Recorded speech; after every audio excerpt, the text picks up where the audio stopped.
Thank you. So good afternoon, everyone. Good afternoon, those of you here in the room in Brighton, and good afternoon, those joining online from Brazil, probably the UK, and elsewhere in the world. Thanks for coming. This is the first of a new exciting series on Brazil in the world, Brasil no Mundo. And 2024 is a special year. It's becoming a special year. The new Brazilian government is settling in and has exciting plans. This is a particularly important year for Brazil's engagement in international development. Brazil has a presidency of the G20 and will be hosting a summit later this year. And there's the COP also coming to Brazil next year. So a lot of activities around Brazil's engagement with international debates on a range of issues, many of which we'll be talking about here today. To say also that this is the first seminar of several exciting seminars coming up. And the series is organized by the IBS Brazil Initiative, which is a network focusing on knowledge sharing, mutual learning, on development in Brazil and Brazil in the world. And we have a quite nice program to share with you, and Alex will tell us a little bit about that at the end of today's seminar. So today the focus is on the Cerrado, which many of you will have heard of, some of you probably not. There's not a lot of talk about the Cerrado internationally, and that's one of the reasons why we wanted to start there. This is Brazil's most important agribusiness territory, becoming also an important hotspot for mining and all sorts of intruding initiatives affecting nature and people. And we'll be sharing a little bit about that, about the struggles against deforestation, against violence against people and nature, and loss of social biodiversity. And to do that, I'm joined here today by four very excellent speakers. But before that, let me introduce myself. My name is Lydia Cabral. I'm a fellow here with the Rural Teachers Cluster. I'm a member of the Brazil Initiative, and it's my pleasure to chair this seminar today. And I'm joined here in the room by Alex Shankland, IDS Research Fellow, convener of the Brazil Initiative, and as a late fellow of the Sussex Sustainability Research Programme. So thanks for joining us, Alex.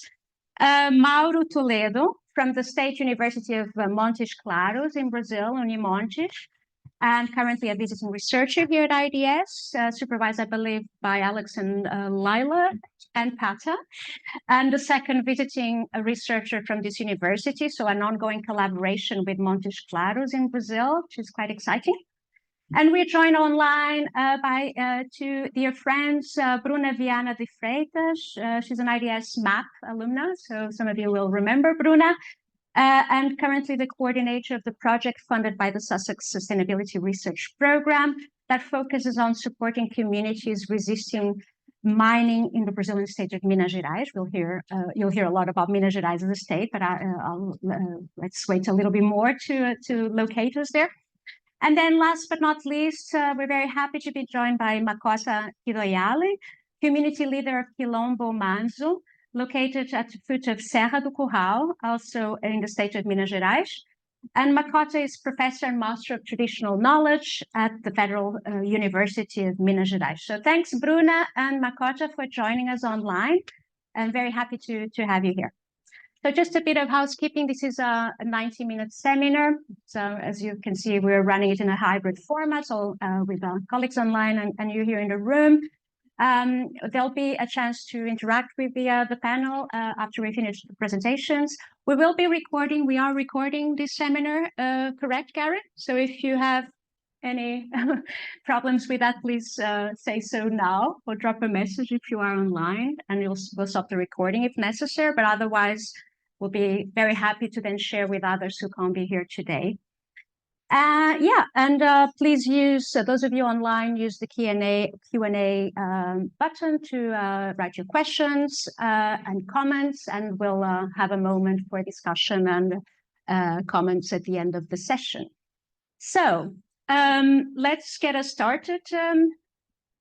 If this works from here. Might need Mauro, you might need to help me there. So the title for this presentation is Sacrificing the Cerrado to Save the Amazon, Land, Water, Mining in Central Brazil. And we'll give you briefly an overview of the whole presentation in the next slide, which is coming on very soon.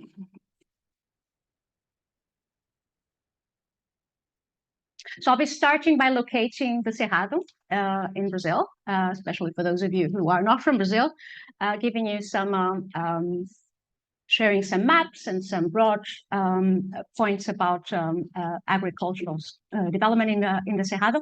Then we'll look at different forms of encroachment in the Cerrado through land grabbing, water grabbing, and mining in this territory, and we'll be hearing about specific groups, social groups, communities that are affected by these different types of initiatives. And then we'll also at the end of, towards the end of the presentation, we'll say a little bit about the research agenda on these things, and we will conclude. So coming up next, some maps to locate the Cerrado and some of the hotspot areas in this part of Brazil. But I'll just keep going. So as you'll see soon, the Cerrado is one of the largest, the second largest biomes in Brazil. It represents around a fourth of the country's surface, so very, very large area after the Amazon. Now you can see it there, the map.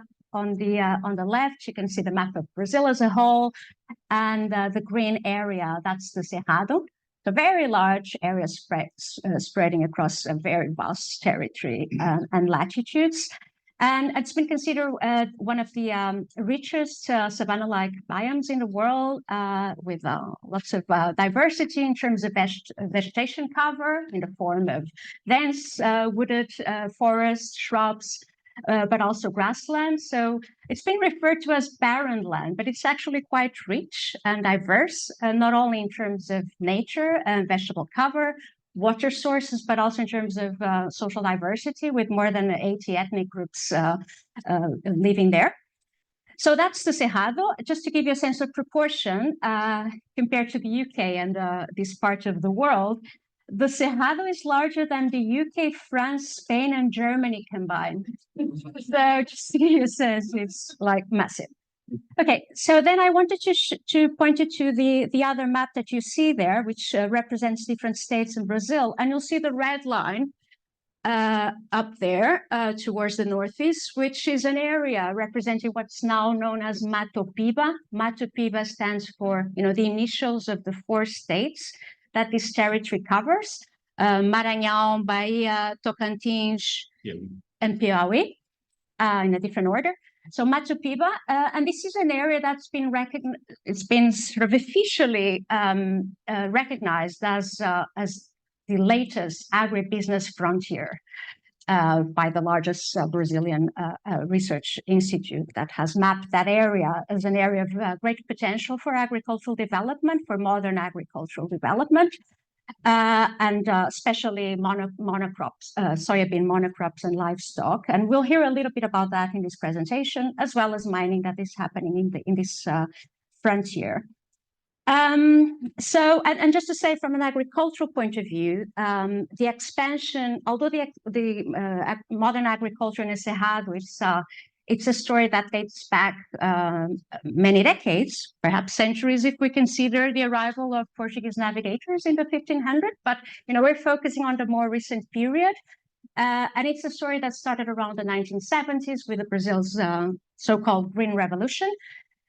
But of course, through that process, soils have been heavily degraded, water sources, and so on. So there's a move northwards in the search of lands that are not degraded as the ones that you find in the more sort of consolidated areas where agribusiness is located in Brazil. So next slide, I think there's another map there that shows within, so again, you see the red line identifying Machu Picchu, and then you see different river basins. So for those of you who are interested in water and water systems, we'll be talking a lot about Rio São Francisco, River São Francisco, also known as Old Chico, right? Yeah.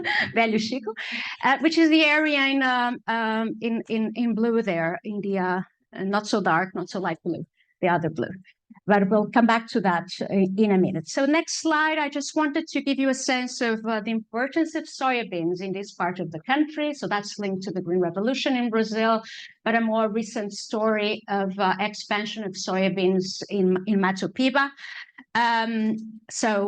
The planted area for Brazilian crop for soybean in particular is represented by the green line on the left-hand side, and you'll see the massive expansion since the 70s, but particularly since the 90s, and that's really been driven by huge demand from international markets, particularly from China. And then on the other map, you see the area in yellow that represents soybean production in the Cerrado, Machu Picchu, but also, the dense area there in the middle is around Rio São Francisco, the São Francisco River Valley that we'll be talking about. Next slide, please. And this is just to give you sort of some very quickly some perspective on recent work that we've been doing together with Brazilian partners working on and in the Cerrado, and looking specifically at the process of agribusiness expansion and the implications for people and nature. So there in the slide, you see a policy brief with the title Martyrdom of the Cerrado. And this is really engaging with, challenging the narrative that the Cerrado experienced and sort of a miracle of modernization that was necessary to feed Brazil, but also to feed the world. And this is a narrative that is very strong still, and that we have been trying to challenge and show the reality behind that narrative. And then on the right-hand side is an IDS bulletin that we've edited together with Professor Sérgio Sauer at the University of Brasilia. And that includes 7 articles, authored mainly by early career researchers, some of them activist researchers, so really whose lives are really intertwined with the realities of the Cerrado and people suffering from the violences that we'll be describing. So the purpose of this bulletin was to give voice to these people and to share those experiences firsthand. And document through those experiences the ongoing violence in the Cerrado, including through green grabbing, sometimes in the name of environmental sustainability, and using policy instruments linked to sustainability and how that is done to grab resources.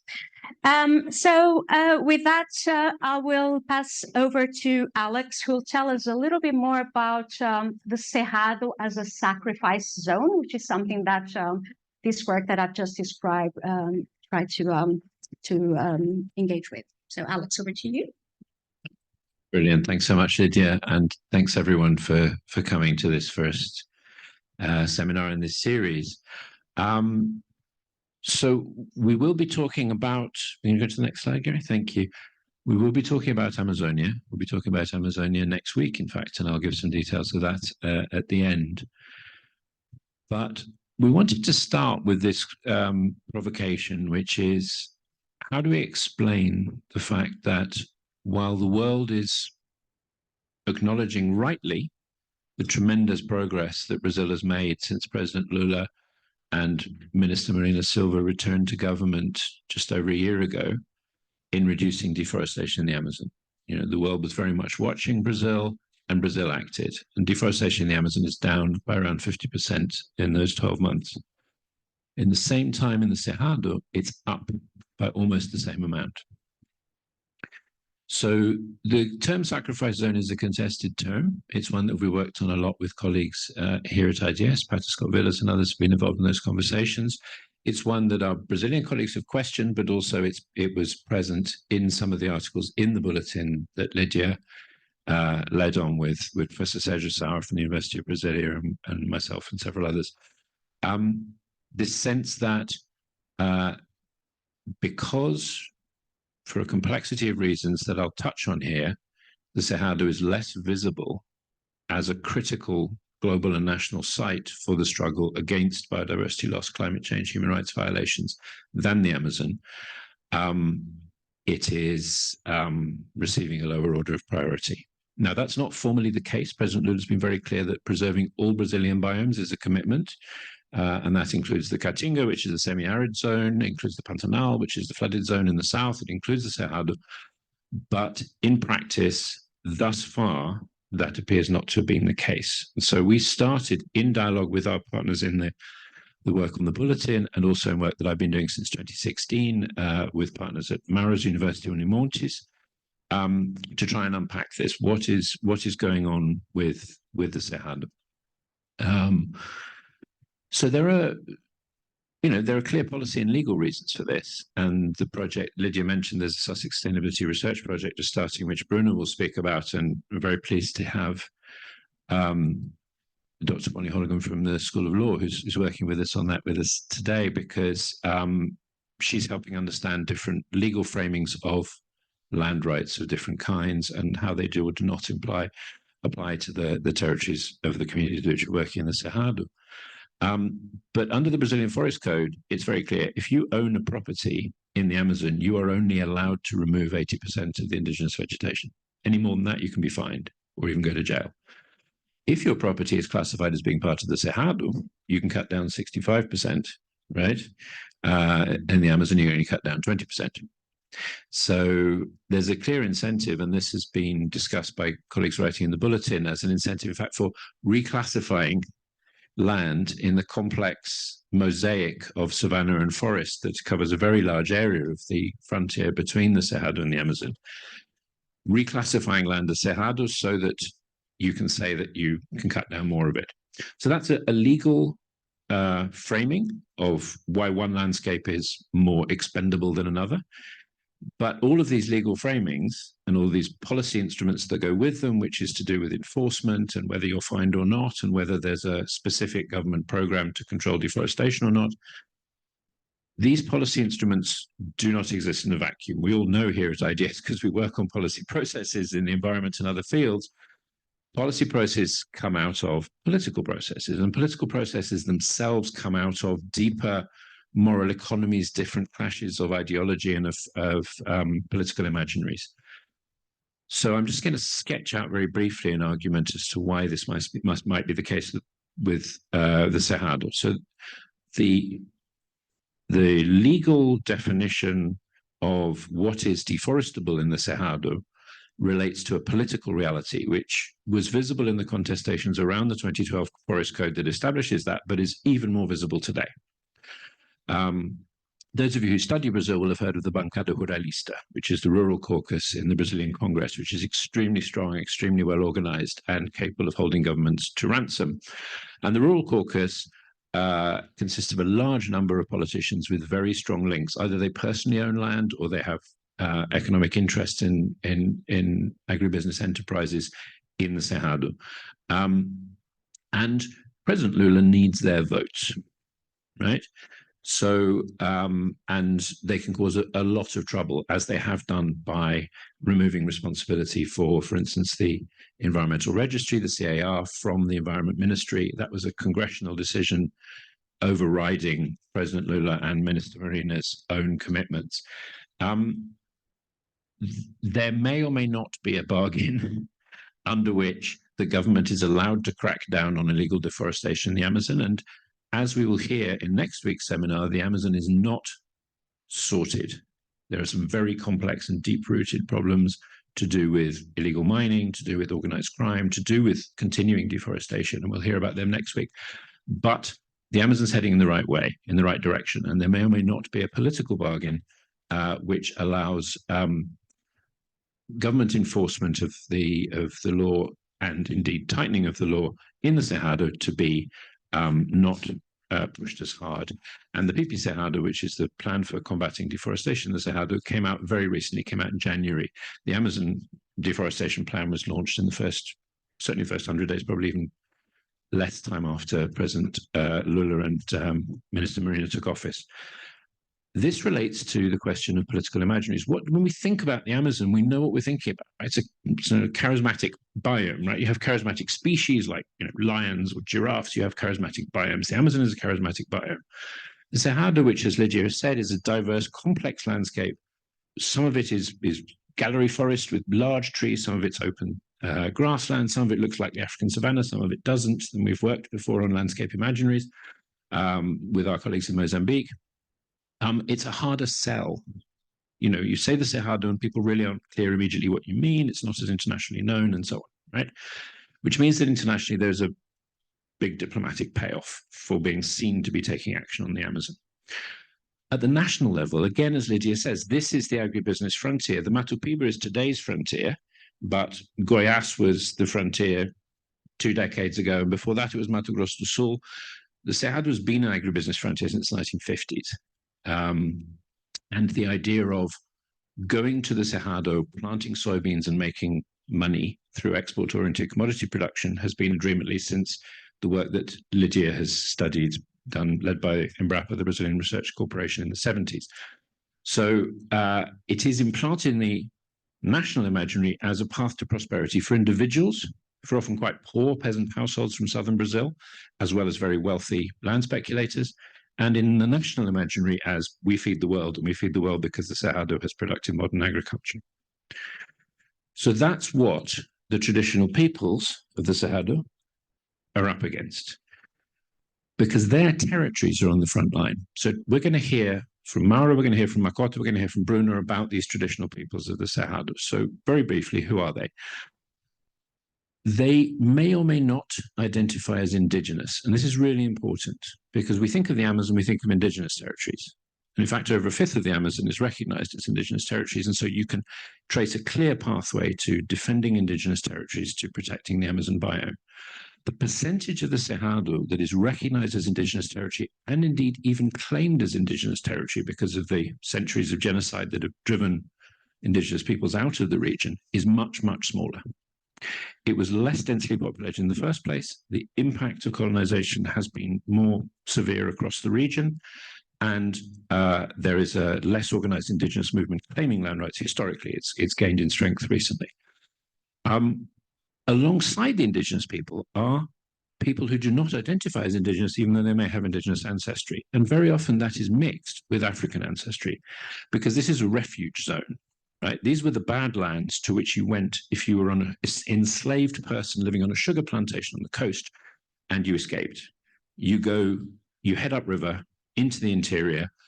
If you're lucky, you make a deal with the indigenous people and you live with them, and then you have a whole generation of people who have mixed indigenous and African heritage.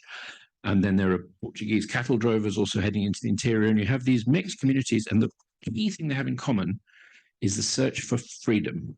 Sometimes freedom from enslavement, sometimes just freedom from economic imprisonment.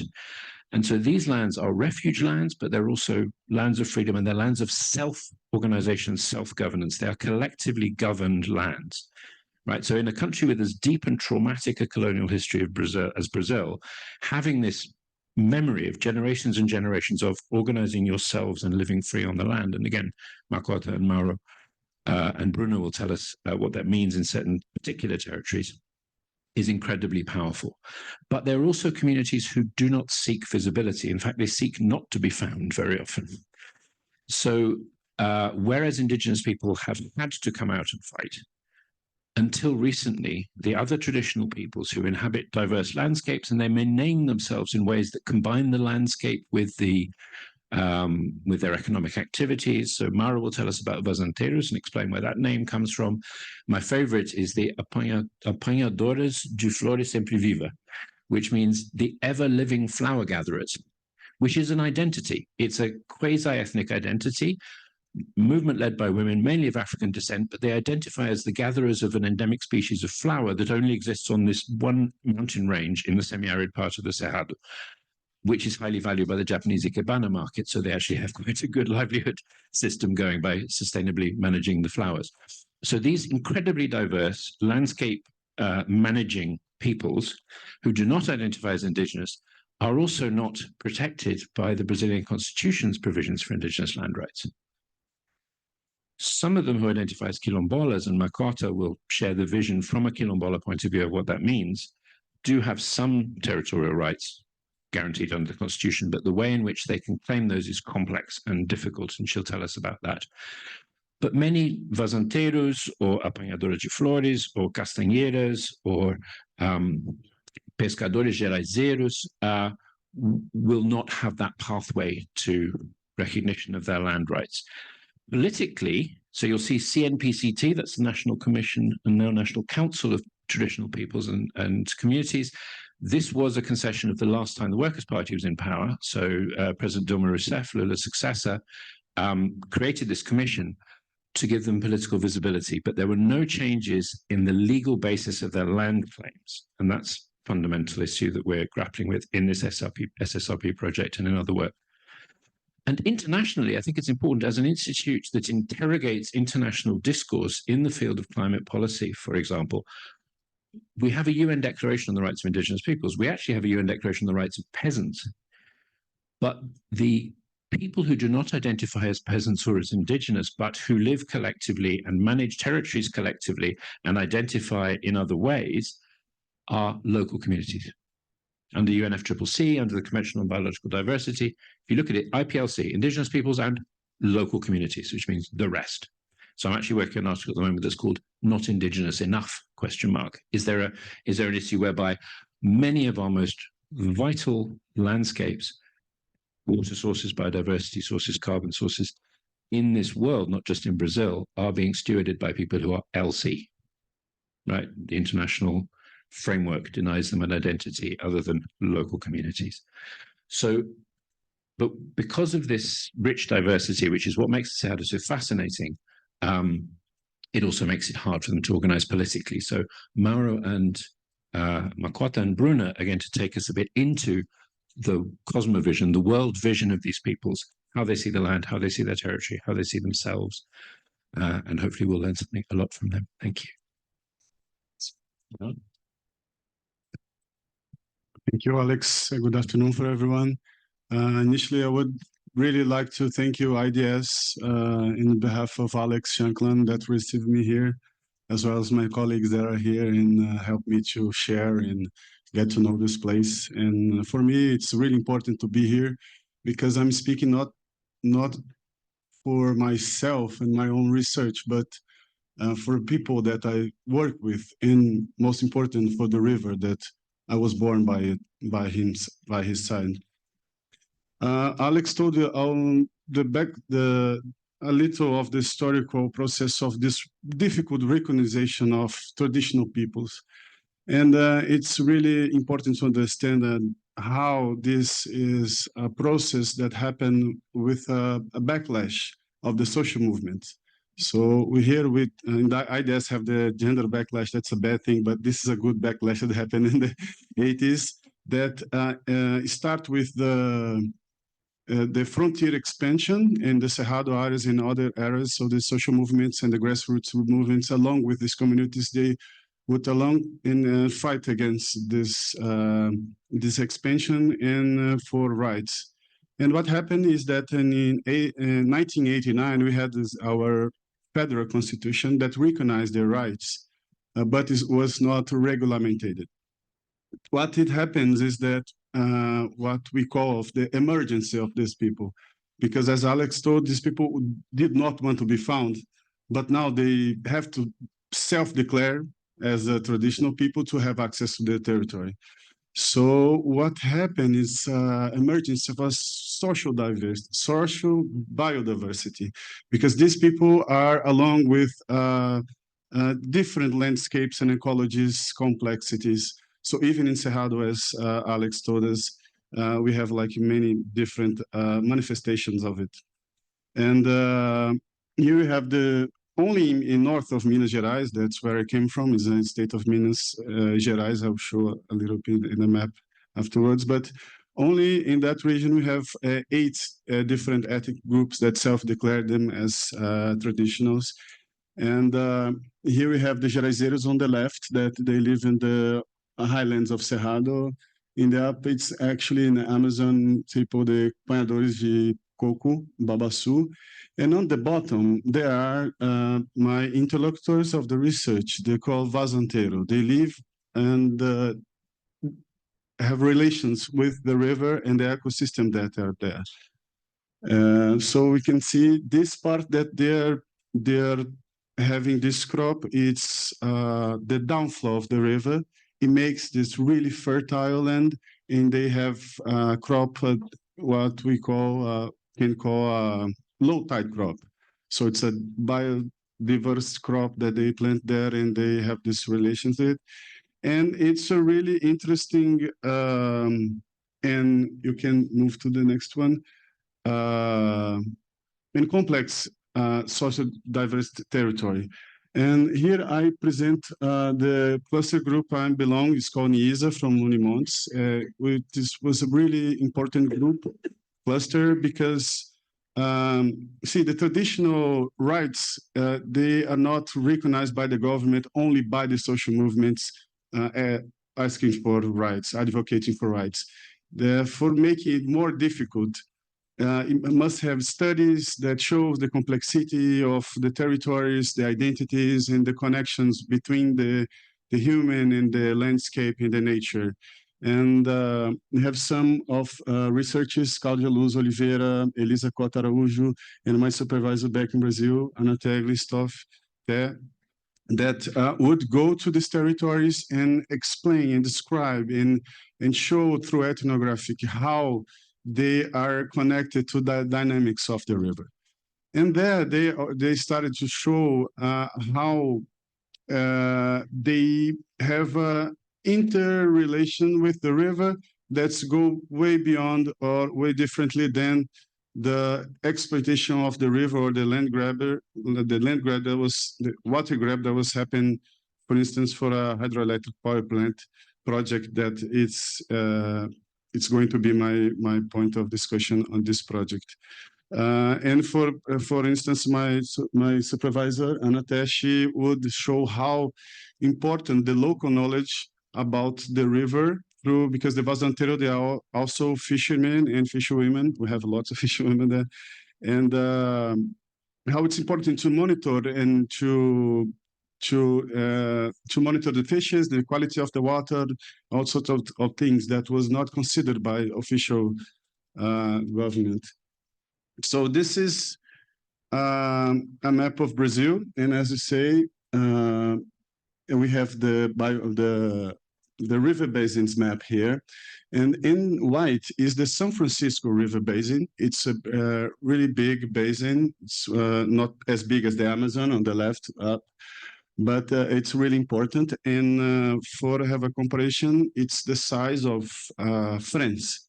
It's around 600,000 square kilometers.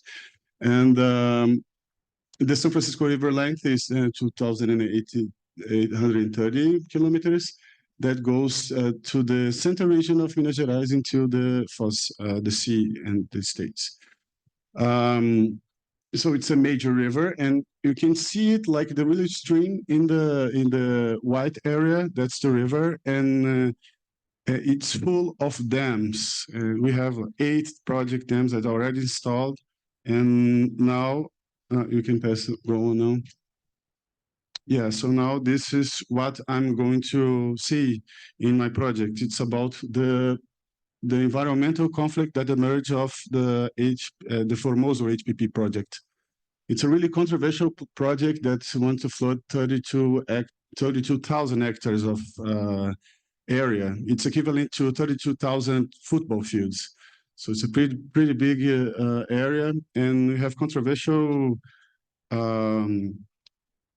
interest that going on. As for instance, the environmental license, it's not considered the traditional people present there, as not considered the indigenous people as well, and ignore the impacts downstreams in the municipalities that are located there. So it only considers, this is a map that was designed by a colleague of mine, and she used only the enterprise data that was given to us. And so it looked like it doesn't cause too much damage, as you see like that.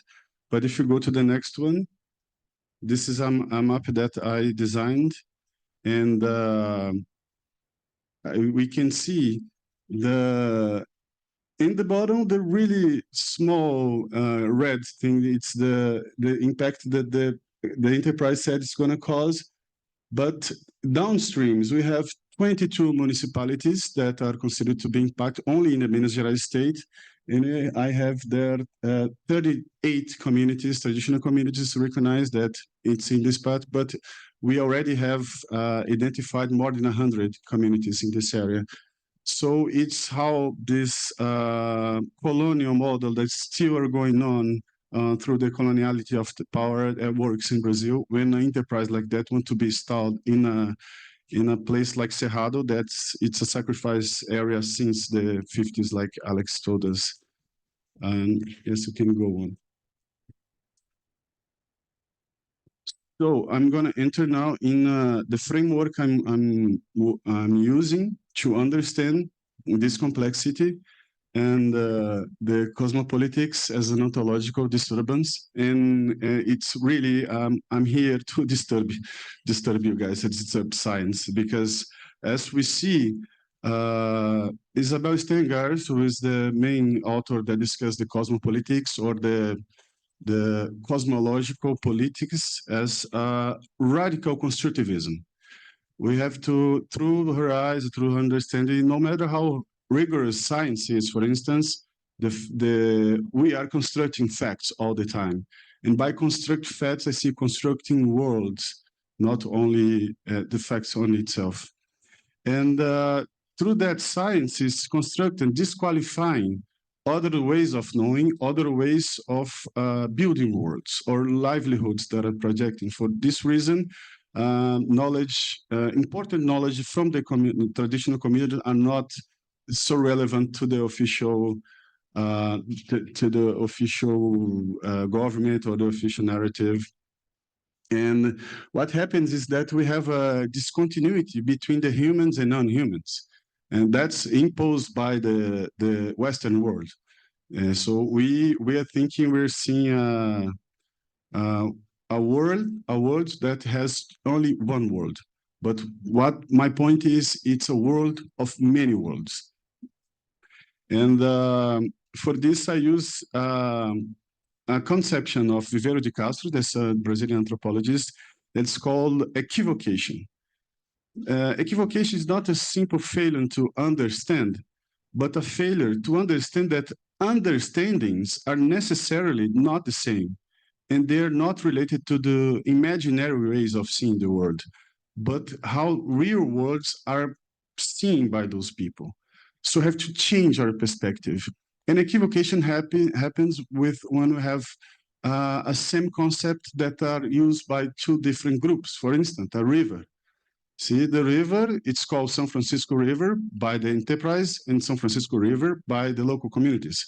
But by the enterprise, it's a natural resource. It's reified and transformed into capital to be generate energy. And for the people that are my interlocutors, he's a person. So how can we work with that? I mean, it's not only a material environmental conflict. It's an ontological conflict that we must be taken serious to include other beings than human in the politics.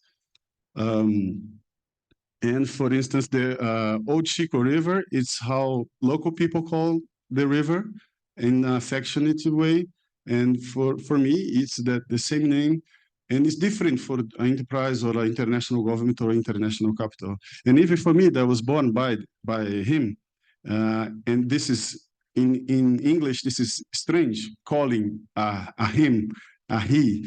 Like in Portuguese, we say that, but I'm using it on purpose because for us, he's a subject, as not only object, and have this particular way of dealing with it. Can go to the next one. Yeah, so I come across with what I'm calling a river in cosmopolitics. So cosmopolitics, more than a conceptualization of putting things in a framework, it's really it's a way of disturb things or help us to see and include other subjects in our politics as usual. And for this, I use this concept about the shamanic diplomacy. So we have this really famous book of David Copenau, it's called Falling Skies, when Bruce Albert worked with him and described how a shaman do politics between words, in between words. A shaman has to be a diplomat because he had to negotiate between the spiritual world and the human world. And that's what I'm calling shamanic diplomacy. Because Clarindo and Betão and other, this is Betão, one of my interlocutors, they have this diplomacy because they talk to the river, they listen to the river in a non-verbal communication. They have access to, in relation to spiritual beings in the river. And this is how they interpret, this is how they deal with the environment of the river. So for this reason, they call the dam not a development project, but a death project. And because it's gonna imprison the river. The humans are trying to take control of the waters of the river. That's what they say. And that's going to cause a lot of damage in the spiritual beings, in the river himself, and all kinds of disaster that could happen. So throughout this riverine cosmopolitics or ontology that they have, the river emerged as a subject of rights. And this is only legitimized now because we have like a international movement that recognizes nature as subject of rights, but they are talking about that throughout the entire history, but they're not taken as serious as now. For instance, we have this author, Eduardo Gudinas, he's a sociologist from Uruguay, that he said that we must do a biocentric turn. Not a biocentric turn as the deep ecology said, but a biocentric turn putting life, all sorts of life, all sorts of beings other than humans included in our ethics and include them in the politics. So that's how emerged the rights of nature and the rights of the river. And the rights of the river is being worked by me and by this community. So we're trying to take the river and put in the politics, change the local constitutions of the municipalities so they can acknowledge and recognize the river as subject through the ontology of the river and people. And how this can affect us, how this can affect the international politics, how this can disturb us to go further. So for instance, we have like the ILO 169, it's 1 minute. Yeah. So the ILO Convention 169 that gives the rights to be consulted, and through their ontology, they can acknowledge that. I mean, yes, they have to be consulted before a project is being installed. But how do we put other beings more than humans, like rivers, like mountains, in these kind of consultations? So yeah, so this is my provocation and my ongoing studies. I hope the Makota Cássio talk about us, about the mountains and how she recognized and it's in relation with mountains as being. And the last thing I would yes, I have a brief tribute to a master, Antônio Bispo dos Santos. He's a Kilombo that just died last year, and he came really strong, like trying to he said that he's not decolonizing, he's counter-colonizing, because the Quilombo, the traditional people, were never colonized. For this reason, they talk different, they walk different, they dance different. And I'm going to use a phrase of him that reflects the ontology that is shared by people amongst river. I quote him: "A river does not stop being a river because he confluences with another river. On the contrary, he becomes himself and other rivers. It becomes stronger. When we confluence, we don't stop being us. We become us and other people. We yield." So thank you. That deserves an applause. Thanks very much for those brilliant thoughts and bringing old Chico into the room. So let's move on to the online colleagues. So we have Bruna and Makota joining us from Brazil. I think, Bruna, you'll go first, and then we'll hear from Makota, and we'll have an unusual presentation in Portuguese. So there'll be a simultaneous translation or sequential translation. So bear with us, but it's great to have that diversity of languages here at IDS as well. So that's great. Bruna, when you're ready, please could you unmute yourself and turn the camera on. Thank you. Hi, everyone. Can you see me and hear me? We can hear you very well. Can we see her? Well, yeah. No. Yeah, go ahead, Bruna. We can hear you very well. Okay, wonderful. Well, hi, everyone. It's a pleasure to be here. I miss being in this building, but it's nice to be connected over distance and really good to hear the presentations from everyone, especially Mauro, finishing with Nego Bispo. So I'm here today with Makota, who's a Kilombo leader from Kilombo Manzo, which is located in Belo Horizonte, the capital of the state in Minas Gerais. And following to Mauro, we'll give a zoom into another part of the state of Minas Gerais, which is highly impacted by mining activities. As Mauro was saying, mining in the region, it dates back to the colonization period, and the Portuguese actually discovered gold in the region in the 17th century, and then they renamed the region, which was fairly known as Cataguases, in reference to indigenous peoples that inhabited here, to the mines captaincy. Following to gold, they discovered also diamonds and finally iron ore. And this image on the left shows the expansion of mining activities in the state of Minas Gerais more recently, from 1980 to 2014. And it's easy to notice that the 2000s period of the commodities boom marked a huge expansion of mining activities in the state of Minas Gerais. And in consequence, of course, the deepening of the social environmental consequences to the communities facing mining operations.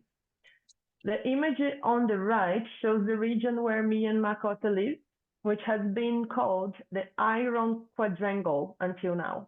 This region includes 33 municipalities, including the capital of the state, and it's one of the largest mineral provinces on the planet and where most of the state's urban population is. And one of the biggest problems with iron ore mining in the region is the insecurity of tailings dams that store mining waste. So following to the next slide, you can see on the left images that have unfortunately traveled the world. The rupture of São Marcos Dam in 2015 killed 19 people, polluted the very important river basin of the Doce River, and caused enormous social, environmental, and economic harm to the population of the state. And only 4 years later, Vale, which owns 50% of Samarco Mining Company, along with the Anglo-Australian BHP Billiton, was responsible for another rupture, this time killing more than 200 people and polluting another very important river, the Paraopeba River. Since then, the populations in the state living surrounding tailings dam have come to live haunted by the danger of new ruptures. And in several cases, actually, companies have been accused of evacuating populations unnecessarily and also in a violent manner. This last picture is from the community of Socorro, which is part of the Gandarela mountain range.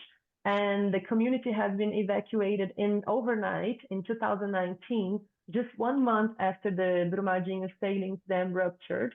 And they were never able to go back to their homes until today, 5 years later than that. Academics and activists have begun to draw a connection line between these evacuations and the company's interest in expanding mining activities in the same areas. And this is what they're calling now dam terrorism, because then the mining companies have been using the fear of the rupture of new tailings dams to actually evacuate areas which have high concentrations of minerals and that they might want to explore further on. Well, moving to the next slide, we can see that the unsafety of tailings dams is directly connected to water security. Iron ore mining is already an activity that consumes a high volume of water, especially when the minerals are transported through mining pipelines through dozens of cities. But this image shows in circles, according to their sizes, you can see the location of tailing dams in the iron quadrangle. And the colored stains signal important river basins and water reservoirs in the area. Even though the legislation on tailings dams has changed since the two disasters, the federal monitoring system currently counts 36 tailings dams considered high risk in Minas Gerais. So the risk of water contamination is critical and constant. And this is the state in Brazil that has the highest number also of tailing dams. Despite all current problems, the governor of the state is pro-mining, and mining companies are constantly trying to get new environmental licenses. In this project, currently funded by SSRP, we're working with representatives of 5 territories that are fighting against current mining operations or intentions of mining in their region. And one of them is Kilombo Manzo, located nearby Serra do Curral. Serra do Curral has been mined before, and a part of it still has current mining operations.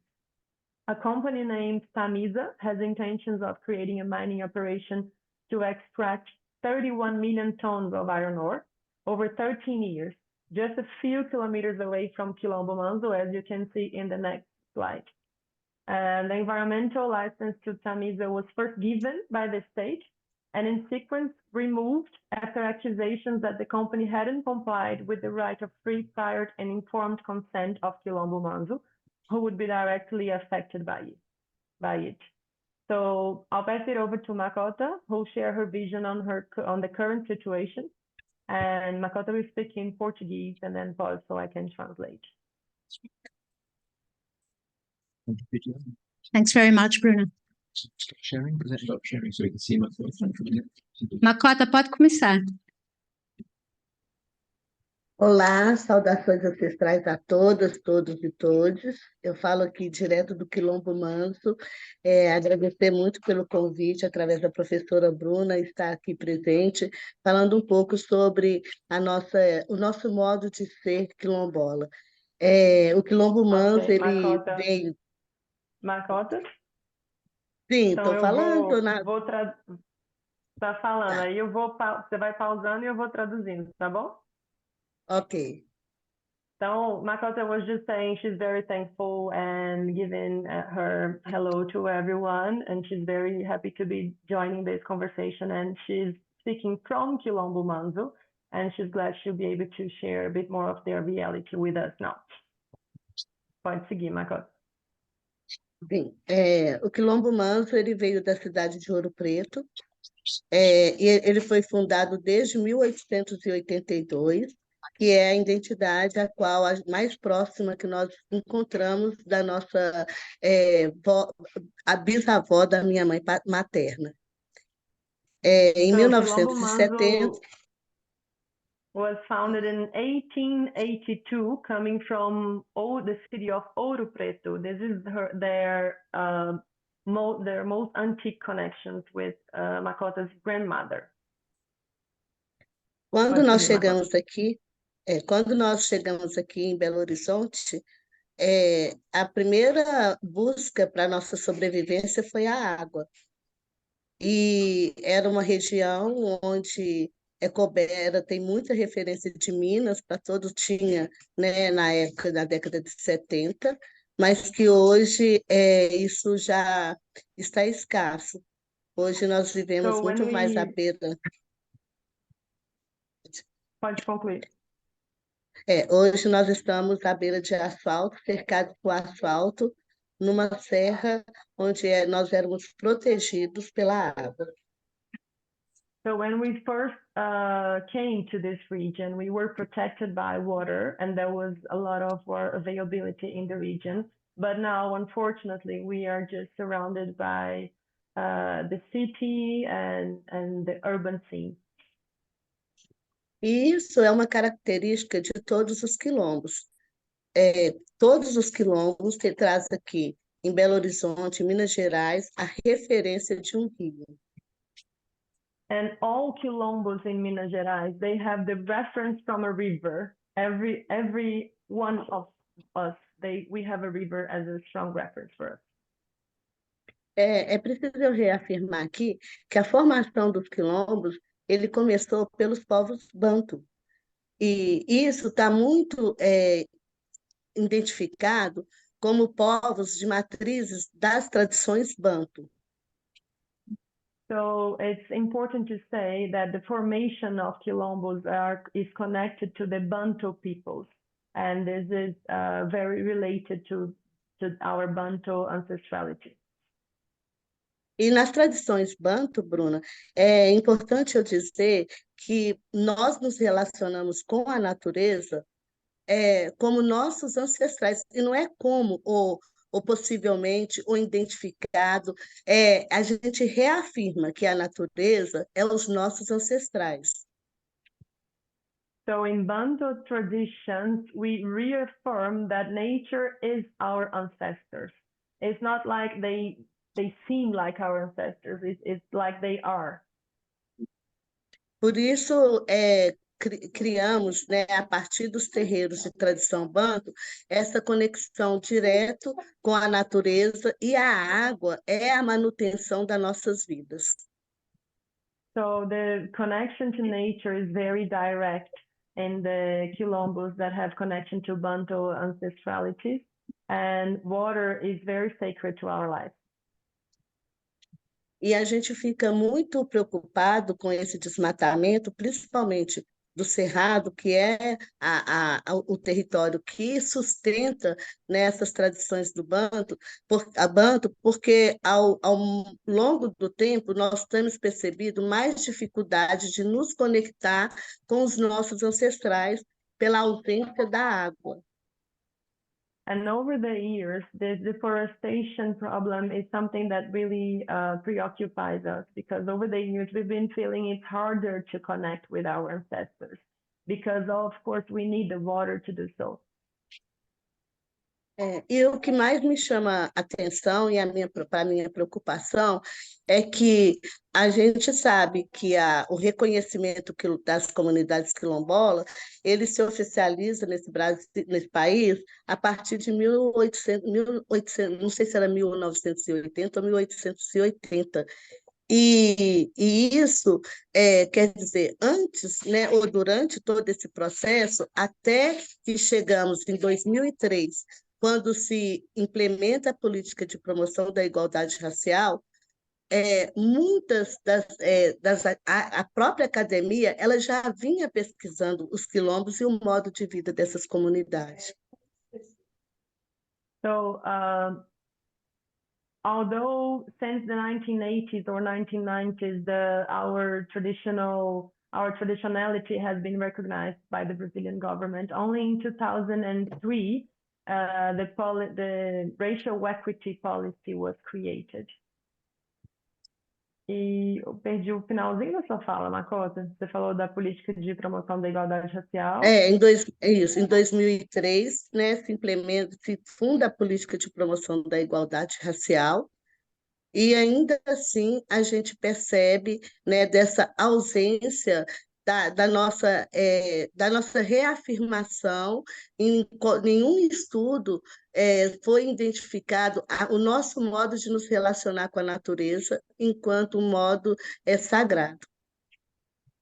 Even today, there hasn't been a study that recognizes our way of relating to nature as something sacred, which is for us.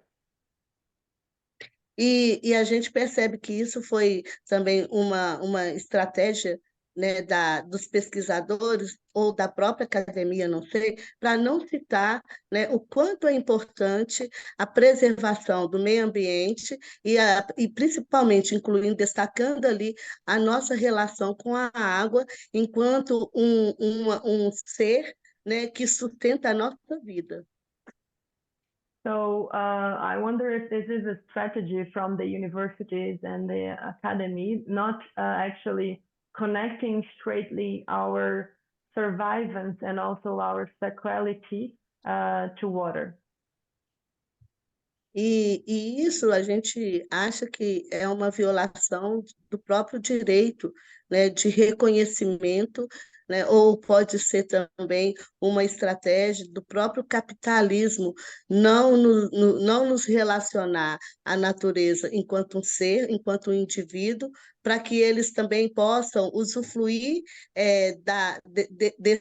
desse universo, mas enquanto enquanto uma pessoa que extrai, né, a natureza para transformar em dinheiro, em riqueza. E para nós, manter a natureza é manter também a nossa relação ancestral, cultural e social.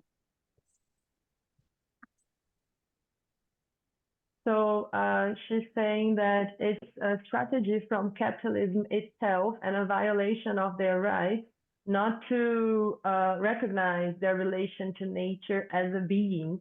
So capitalist intentions and people can actually continue extracting nature as if it was resources. And for them, to keep nature alive is to keep their ancestral and cultural and social relation to it. E é necessário também a gente reafirmar, né, de que a academia ela pode contribuir, incluindo essa verdade, né, dentro do que foi negado ou corrompido de nós, não permitindo de fato, a nossa identidade íntegra nos relatórios, nas teses, nas pesquisas e todos os produtos, né, que foram produzidos dentro das universidades. So she's calling the universities to position in favor of recognizing this relation to nature as a being and as a sacred being. So including that on thesis, on reports, on research is really important for them. Makota, a gente tem um minutinho para fechar. Você quer acrescentar uma fala final? Então, sim. O que eu quero pedir mesmo a todos e todos presentes é que reforce ainda mais essa importância da preservação da água e que traga para nós, né, a compreensão de que, para nós, o que nós queremos que seja reafirmado enquanto povos tradicionais é a água sendo vida, a mata sendo vida, a estrada sendo vida, né? E todos os elementos naturais sendo a substância que sustenta essa vida, e não o capitalismo.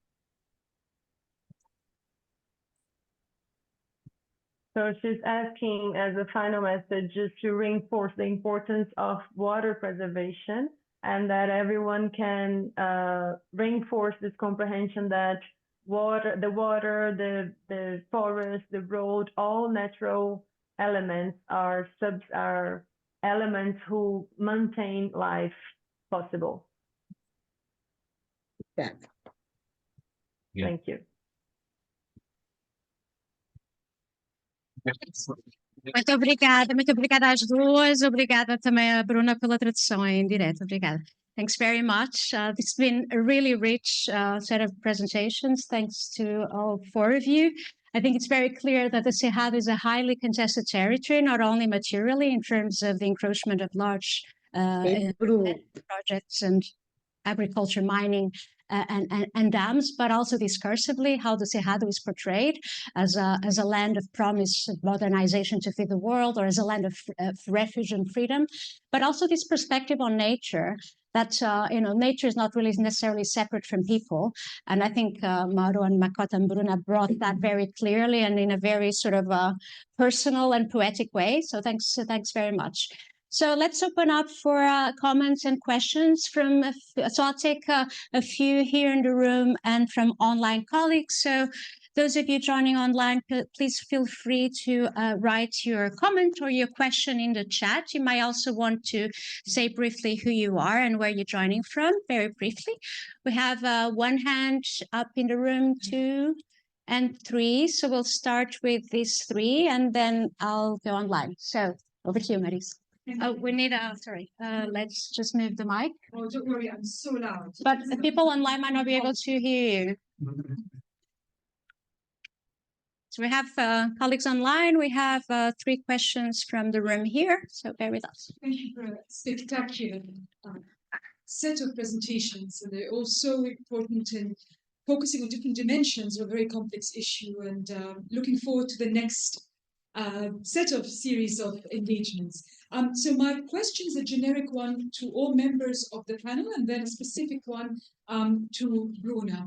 So in terms of the definition of indigenous people and its centrality for the protection of the land, what needs to happen? Do we need to get people who are currently being labeled as local communities and therefore losing their rights, as Alex was sharing with us, to reimagine themselves as indigenous in order to ensure their claims are seen as legitimate in the eyes of the powers that be? Or do we need to change the definition of indigenous so that it is accommodating for those who have different relationships to the land? My second question, so this is to all members of the panel, but it's drawing specifically on the point that Alex was mentioning. My question is to Bruna, because you talked about a different kind of understanding of agency and power, and a sense of being that transcends the way in which people talk about the relationship between personhood and nature. And you talked about sanctity and sacredness. And I wonder whether there's been any exploration in Brazil of using Brazil's commitment to freedom of religion or belief to deal with recognition of what is sacred for the indigenous people, because that is something that we have looked at here at IDS in our work on freedom of religion or belief, that it has to and will be totally limited and exclusionary if it does not include what indigenous people hold as sacred. So just wondered whether that is also a platform or an avenue through which to recognize what is sacred and seen as something of a special relationship to what is held as norms and beliefs. Thank you. Great. Thanks very much. That is two very interesting questions. Over to the gentleman at the back. You can please introduce yourself as well. Yeah. Thank you so much. I'm Mauro. I'm doing my master's in development studies at the IDS now. So my question is pretty generic to all of you, but I hope you can explain better. That as a researcher during like your ethnographic practices, and where you come across more indigenous beliefs and like indigenous knowledge, especially when you like spend time with the local people and get to know more about them. As a personal experience, I believe that those are really special where you don't really get it. But from a researcher's standpoint, like how do you take those as a like a part of your qualitative research, and where you don't have the credibility, or like where there is a question of science, or like is it a fact? So in that place, how do you see it, and how do you try to bring it to your research? Like, so that would be great. Thank you. And yeah, gentleman there. Thank you for the presentation. I'm Gabriel from Masters in Climate Change Development and Policy. Considering the first Brazilian diagnosis on ecosystem service, biodiversity, Amazonia has, talking about remaining native vegetation, Amazonia has 82%. This data is from 2019. Cerrado has 55%. Caatinga biome has 57%. Mata Atlântica biome has 28%. Pampa biome has 26%.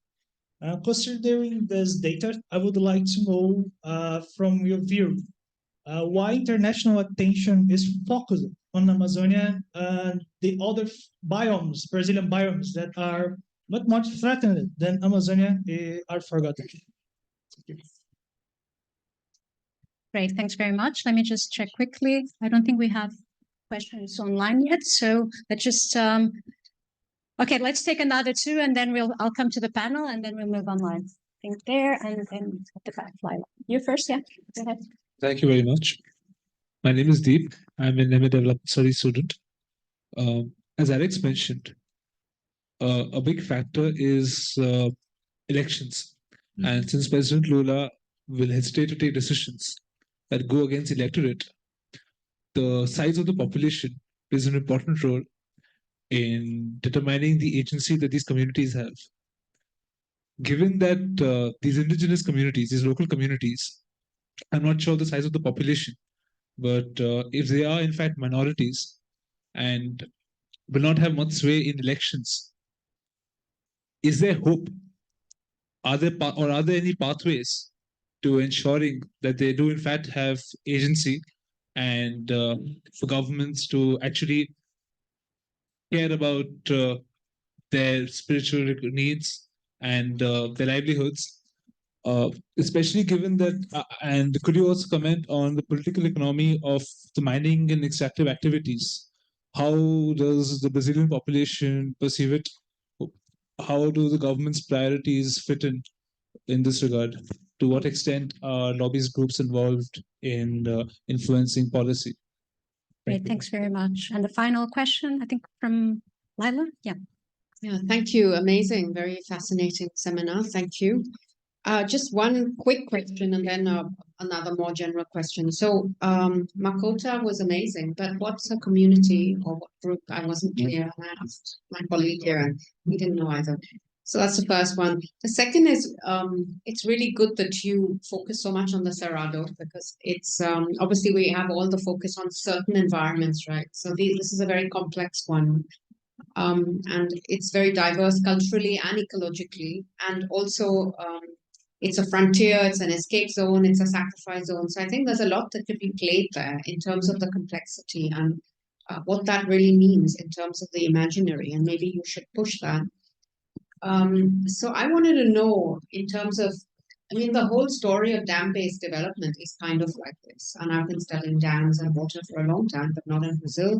So how does one actually challenge this equivocation? And we had the World Commission on Dams that actually even came up with a lot of guidelines, but they were resoundingly rejected by dam building nations, also from the global south, like India, Turkey, China, maybe Brazil too, I don't know. So how do you bring in these multiple ontologies, or, you know, the sacrality, the river, the personhood, etc. And it's not just colonial, post-colonial. I mean, these are these post-colonial states, actually, that are pushing this kind of development. So it's not just Western science or Western actors. It's pretty much, you know, the post-colonial actors that love this kind of development. Thanks very much. So lots of questions there, lots of different themes, from definition of what indigenous people are, the links with sacredness and religion, the politics, the political economy, lots in there. So let's just, shall we follow the order of the presentations? And then also I'll give Makota the chance to tell us a little bit more about her community, and I'll do that in Portuguese. But let's first start with Alex and Mauro, Bruna, and Makota. Alex, which one do you want to take? So we have 45 minutes for replying to each question, right? Well, less than 5 minutes each, actually. 2 minutes each. What a fantastic set of questions, but yes, very challenging and broad. Okay, so just a few that I noted particularly, and I think some of them, you know, colleagues are better placed to reply than me, but so Maurice, there's a legal definition of indigeneity, and there's a UN definition, which is self-identification complemented by identification of other members of the community. But there's also a very powerful process in Brazil that's called ethnogenesis, of self-rediscovery, if you like, as indigenous. But as I said in the presentation, not everyone wants to be identified as indigenous. They want a different framing of traditionality and territoriality that is encompassing other identities that may or may not call themselves indigenous. So this issue of labeling, we've all worked on it a lot in IDS. When do you strategically choose a label because it will get you access to rights in the Brazilian Constitution or the UN Declaration? And when do you claim recognition of an identity that's defined by you? And that's the struggle that the traditional peoples have been going through for a long time. Makota can speak to the Quilombolas, Mauro can speak about the Vazanteiros. But I think at the global level, we need this debate, right? So currently at the UN level, you're either indigenous or you're a peasant or you're local, right? And that does need to be challenged and opened up. And I think we're at IDS quite well positioned to do that. Religious freedom, I'll let Makota speak to particularly because it's very contested, particularly around religions of African origin, such as those in which she is a leader. I think in terms of how we work on this and where we work on this, Brazil is hosting COP30 next year. There is a recognition that its indigenous territories are absolutely fundamental, but they're not the answer themselves. The traditional territories go beyond that, and they are vital. In Brazil's case, they're vital to the water supply of urban Brazil and Brazilian agribusiness. The water there comes from two sources. One is the flying rivers, which come from the Amazon and which are under threat because of Amazon deforestation. And one is the rivers like the São Francisco, which come down from the mountains. And if you destroy the Cerrado, the rivers that come down from the mountains dry up. And if you destroy the Amazon, the rivers that come in the form of what are called the flying rivers, the rain vectors, dry up. And either way, Brazil ceases to be an agricultural powerhouse and São Paulo runs out of water, right? So this is very immediate, and this can be used to communicate across urban and rural. And I think that comes to the political coalitions question, right? The fact that there are not very many. There are about 4 million people who fall into this category of traditional peoples, of whom about 1 million identify as indigenous, 1.1, I think, in the last census, possibly 1.3, depending when the final census data come in. So essentially, Brazil has a population of over 200 million. So in some places, they're present enough to be visible and elected in local politics. We have indigenous mayors. Where I used to work in the Amazon, there was an indigenous mayor, but there are not very many of them. So mostly it's about alliances and coalitions. And there is a precedent for that. Lula's first election for the Workers' Party in 2003 was of a broad coalition in which rural social movements, including movements of traditional peoples, had an alliance with urban workers and the urban poor. That alliance has fractured for all kinds of complex reasons, but it can be rebuilt and it must be rebuilt, I think. So yes, Gabrielle, yes, exactly. Charismatic biomes, some are more visible than others, and you're right to draw attention to the fact that the Mata Atlântica and the Pampa are more deforested in absolute terms than the Amazon and indeed in the Cerrado. But yes, that's about imaginaries of landscape and why certain landscapes are seen as more important. And this isn't only a Brazilian phenomenon. I recommend Simon Sharma's book, Landscape and Memory, about the importance of oak woods to the English consciousness, or the Schwarzwald to the German consciousness, right? So these are, landscapes matter for sense of identity. They determine which landscapes are charismatic and to be saved and which can be sacrifice zones. But that can change. And we believe that struggles of Makota and her colleagues and the Vazanteiros with whom Mauro works can help to change that. There's a lot of other brilliant questions, but I'll leave time for the others. Thank you. Yes, okay, I'll try to get to some questions that were not aboard by Alex, so we can draw them more complex. And you asked about the local beliefs and how you incorporate this in scientific inquiry. So the first thing is not treat them as local beliefs, because when you treat as local beliefs, you put them in another register that like lower and not considered to be like rational or not real or even imaginary. So we have a lot of a theoretical framework that work with that and incorporate that into the scientific inquiry. For instance, we have Marisol de la Cadena, it's an anthropologist, it's from Peru, but it's working in the United States. And one thing that she says is like, we must take serious what these people are telling us, because it's again, it's not about a word of one word, it's a word of many words. So these people that have like this set of cosmovisions is not one perspective or one word. It's how the world works. And in your world can be like spiritual beings, can be all kinds of interaction. So we need to take this seriously. Because if you don't, if you treat us on a folklore or kind of belief, local belief, you're not gonna get in the complexity of it.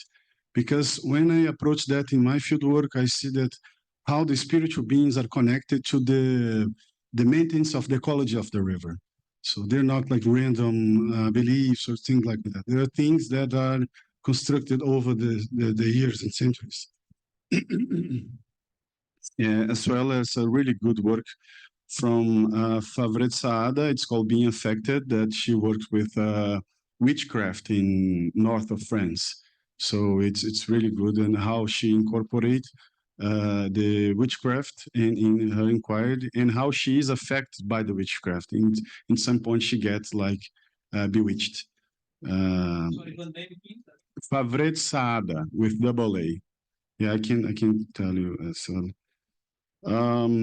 About the traditional people, indigenous people in Brazil is really complex subject, but I think Alex answered that in a brilliant way, in how this can contribute to an international perspective. For instance, the Vazanteiro people, they're Vazanteiro, and they recognize themselves as well as artisanal fishermen and fisherwomen, as well as quilombola. And so it's like a whole set of different identities that can be postponed on each other, and they can dialogue. So they just say to us, like in academy, it's like, how can I categorize you? And one of my interlocutors said, that's your problem. I mean, my life is complex like that, and I'm just work like that. So you in academy have to deal with it. And it is a problem from academy and for political framework. And so it's really challenging question from Laila that actually it's what I'm trying to tackle right now. How can I incorporate these different ontology, these different words in a environmental conflict, and more than that, in a different kind of politics? So I think we have some things in our favor. One thing is the Anthropocene. I mean, we're the brink of like a climate catastrophe, so this can sensibilize the science, the governments, and all kind of things. But I think academic science has a big role in that, because unfortunately we have the legitimate voice in many spaces, and we have this role not to give voice, but to give the space to speak. So when I'm here and I put the ontology of the riverine people, and I'm not giving voice to them because they have voice, but I'm offering my space of speech for them can talk, and they can be taken serious inside the academy.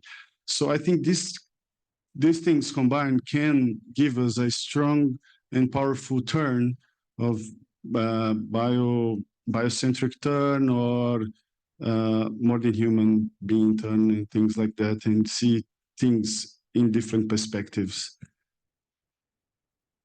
Thanks very much, Mauro. And just to add there to Laila's point, that although this complexity is being talked about in the more progressive environmental spaces, there's still lots of spaces where the Cerrado continues to be seen as a miracle of modernization. And some of us work in international cooperation, triangular cooperation, South-South cooperation, and this is very much the dominant narrative there, where, you know, these sort of considerations and perspectives don't filter at all. And you see the Brazilian government, sometimes President Lula himself, presenting that very problematic view in certain spaces. So it's important that these discussions make it to other spaces that are where these considerations are not being taken into account. But let me now pass on the word to Bruna and Makota. And Bruna, you had specific questions around agency and the connection between how experiences and senses of self and sanctity are and sacredness are connected to sanctity.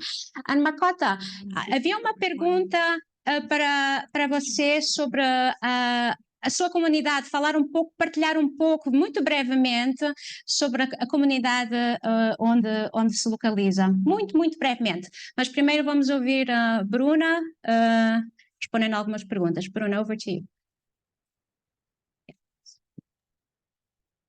I was actually just talking to Makota that I would give her the speech first.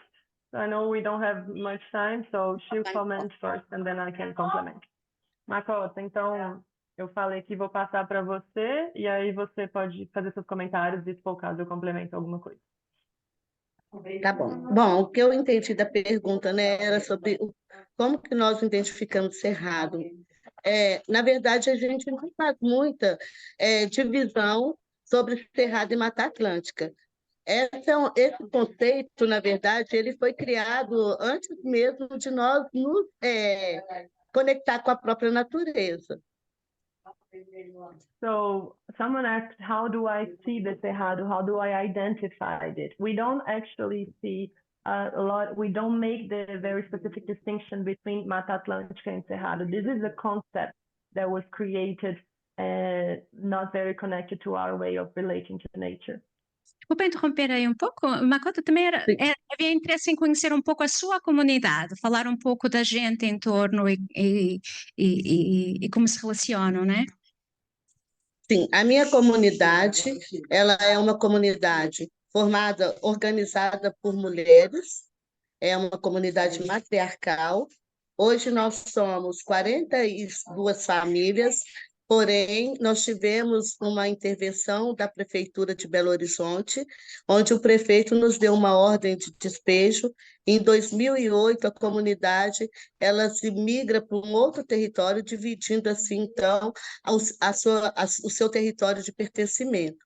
Hoje, a comunidade ela está em 2 municípios, sendo um município em Belo Horizonte, onde está registrado e reconhecido o Kilombo, e um município em Santa Luzia, onde hoje é reconhecido enquanto patrimônio municipal e estadual de Minas Gerais. Essa violência, ela afetou diretamente... Vou deixar falar. So just to translate the first part, Kilombo Manzo is a community formed by 42 families, and in 2008, they suffered an evacuation demand from the council that made them had to leave their territory. So they had to find another territory outside the city of Belo Horizonte, and they located this new space in the city of Santa Luzia, which is nearby. And sometime later, they were able to go back to the territory. So now they are currently split into 2 different spaces. And then she was going to start talking about the violence, what this violence meant for them. Makota, você ia falar sobre esse processo de violência da expulsão. Poderia ser muito rápido. E assim, em 2012, a comunidade ela entra com uma ação na justiça para poder voltar para o seu território.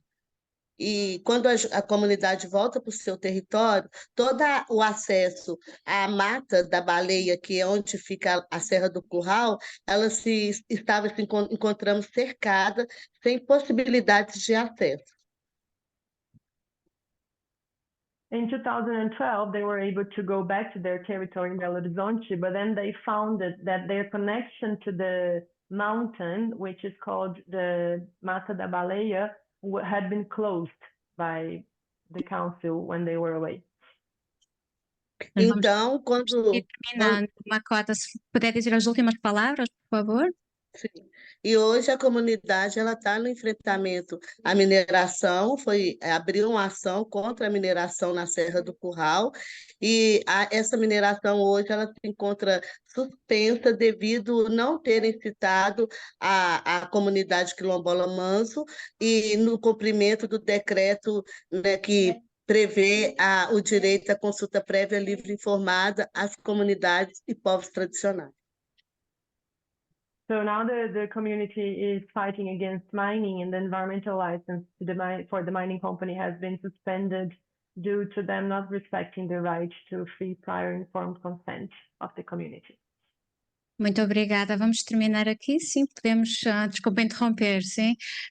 We clearly need to have Bruna and Makota in another seminar because there's so much more to be shared, but we've hit 5:30 and I'm sure many of you have to leave.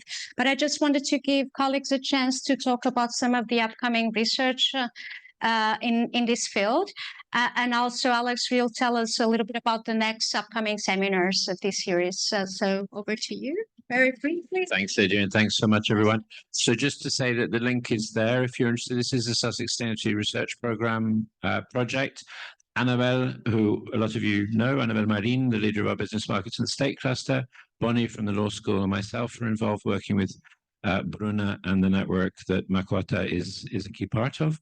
We're going to be there, Annabelle and I, next month, and so we hope to get a chance to report back from a gathering of these communities. And so watch this space on the SSRP website. There'll be other events here on campus and other opportunities to interact. But beyond that, we have the seminar series. And indeed, we have a series of engagements. So while we're in Brazil, we'll be visiting Mauro's University, UNIMONTES. We're hoping to celebrate an MOU with them. We had Professor Felisa Anaya from there as a visiting fellow here 2 or 3 years ago. We hope that Mauro will be followed by others. So we're looking to continue and deepen the relationship between the Institute, UNIMONTES and the networks with which they work, including through the Colloquium of Traditional Peoples in September, where we hope to link some of our partners in African pastoralist rangelands with the traditional territories of the Brazilian Cerrado, and Pater Scott Villas is working with Mauro on that. So again, we hope to report back on that. That sounds like an exciting set of dialogues. Next week, we have the second seminar in our New Brazil series launched today, which Lucia has organized very brilliantly. And I'd just like to say that Lucia and Lais, hands up please, are your contact people for the Sussex Brazil group, which is organizing not only this series, but other events. We've organized film showings, student-led events around political debates and discussions on feminist movements and so on. So Lucia and Lais will keep you informed if you give them your email address and sign up, right? Next week, Lucia's organized a seminar with Artigo 19, a very important human rights organization, on freedom of expression, criminality, and the Amazon. And we have Laura Weisbisch from the Oxford Brazil Center coming down to discuss her work on organized crime in the Amazon. And on the 15th, we have Ambassador Antonio Patriota, Ambassador of Brazil in the UK. So again, 2 very interesting seminars coming up, same time, next Thursday and the Thursday after, and that to be followed by others. So watch this space, sign up for the Sussex Brazil group. And Lydia, thank you very much. Makota, muitíssimo obrigado. Obrigado, Bruna. Foi ótimo tê-las conosco. Obrigado por tudo que partilharam. Mauro, thanks so much. Wonderful research. And all of you for brilliant questions and for being here. Thanks so much. And thanks to Alex as well. Obrigada, Bruna.